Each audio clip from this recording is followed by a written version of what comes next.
Hey, what's going on, y'all? I wanted to take a minute to show you a few defects you might expect to see in an older home here in West Texas. Okay, so first off, you can see a lot of this brick on this brick veneer exterior is spalled. It's called spalling, which is that outer layer of the brick should look like this, and instead it looks like this, and it's just because it's crumbled over time. Get some moisture back there.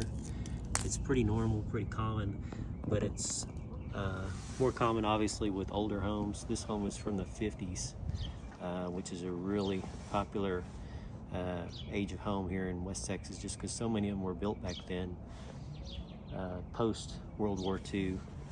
So you will definitely see this in a home from the 50s and 60s here in West Texas.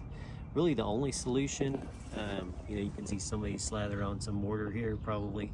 Really the only real solution is just replacing that brick with new brick that's similar in color and style. Okay, one thing you'll see in a lot of older homes, the service entrance for your electrical supply, usually really close to the house, sometimes even really close to the ground. As you can see, this one's about 7 feet off the ground there at its lowest point.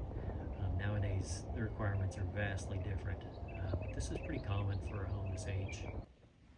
Okay, staying on the topic of electrical defects, you can see these receptacles are two-prong. They just got a hot and a neutral, no ground. That was the way they all were back in the day when this home was built.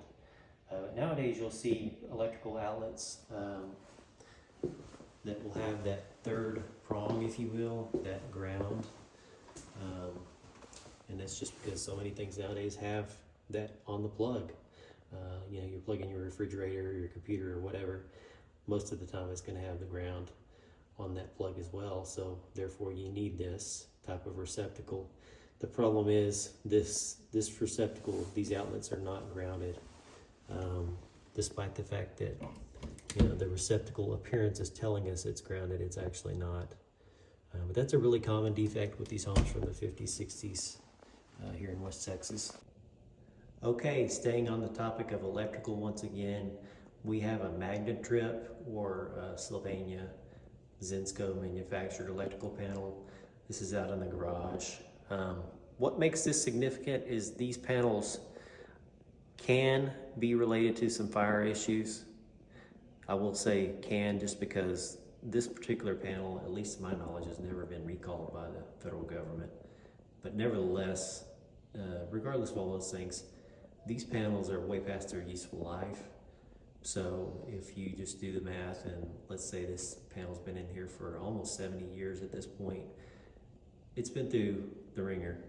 We know how West Texas weather is with blowing dirt and everything else, combined with just regular use, wear and tear, changes in the home, possible manufacturer defects. All those things will add up to this panel potentially needing to be replaced. Now that being said, when I said potentially, that doesn't mean that this panel needs to be replaced just because it's old.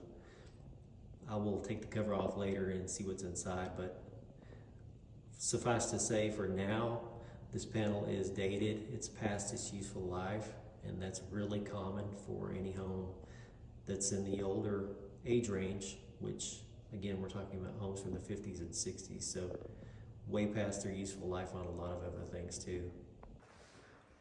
All right, next on the list. This one most folks would not consider a major defect, and I probably would agree with them. It's the door between the garage and the house. These older homes, most of these doors are hollow core, so they're not fire resistant. Obviously this one has a window too. A lot of them have windows. Nowadays you want a fire resistant door between the home and the garage. The simple reason being that most fires start in the garage, as I'm sure many firemen will tell you. So to replace this wouldn't be necessarily all that expensive or all that difficult. You can certainly purchase a fire resistant door at a hardware store or a Home Depot, Lowe's type of place. Nowadays they also require these doors to automatically close.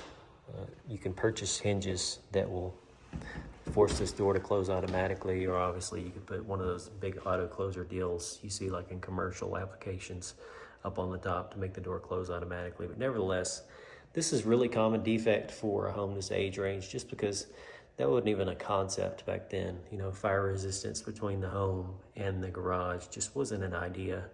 And of course nowadays, hopefully we know better. Okay, I'm up here on the roof to show you this next one. You can see here, this is a drain waste vent for your drain line in a typical home. You can see this one is pretty clearly cast iron just based on the rust. That's a really common defect with these older homes. Now, just because it's cast iron doesn't make it a defect in and of itself. A lot of times, what you'll see with these cast iron lines is they're rusting from the inside out, creating a lot of corrosion, making that pipe that's currently that size down there where water is coming and going when you flush or run the tub or the faucet or whatever, that line's much smaller than the diameter we see right here, which of course makes things drain slower and sometimes get obstructed. Additionally, a lot of people are aware that these lines will crack. Sometimes tree roots will make their way inside the line under the home. So cast iron drain lines is a really common component you'll see in these older homes. And sometimes it's a defect, sometimes it's not. But it's something to be aware of nonetheless with these homes from the 50s and 60s and even 70s.